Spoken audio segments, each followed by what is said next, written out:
Alibaba and the 40 Thieves. There once lived in a town in Persia two brothers, one named Qasim and the other Alibaba. Qasim had married a rich wife, but Alibaba was poor, and he made his living by cutting woods, which he brought upon three asses into the town to sell. One day, when he went in the forest cutting wood, he saw a troop of horsemen coming towards him. Fearing they might be robbers, he climbed a tree to hide. Near the tree there was a steep bank form of solid rock. When the horsemen came up, Ali Baba counted them and found they were 40 in number. They dismounted in front of the rock, and one, who seemed to be the captain, said the words, "Open Sesame," when instantly a door opened in the rock. Then they all passed through, and the door closed after them. Ali Baba stayed in the tree, and after a while the door opened again, and the robbers came out. Then the captain closed the door by saying, "Shut Sesame," and they all rode away. When they were out of sight, Ali Baba came down, and going up to the rock, said, "Open Sesame." The door at once opened, and Ali Baba, entering, found himself in a large cave, lightened from the whole top, and full of kinds of treasure, rich silk and carpets, gold and silverware, and great bags of money. He loaded his asses with as many of bags of gold he could carry, and after closing the door, saying, "Shut Sesame," made his way home.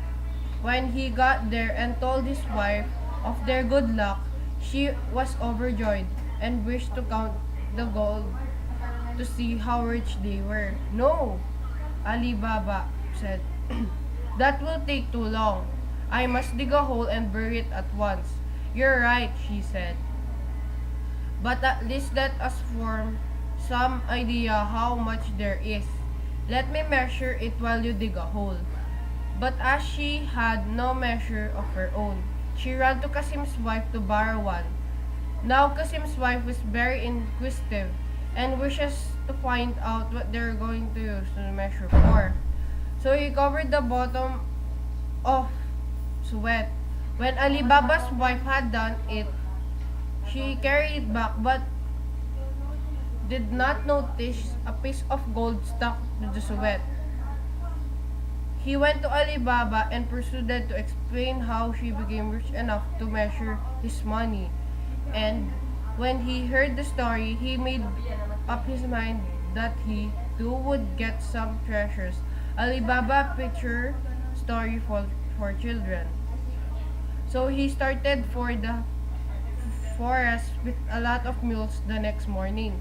He opened the door by saying, "Open Sesame," and when he went in, it closed after him and began to pile bags of gold near the door. But when he was ready to go and found himself forgotten the magic words to open it, and before he recalled them, the robbers returned.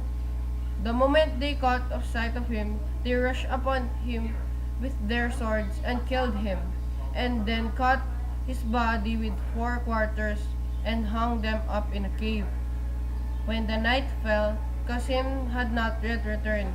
His wife was greatly alarmed and ran to Ali Baba.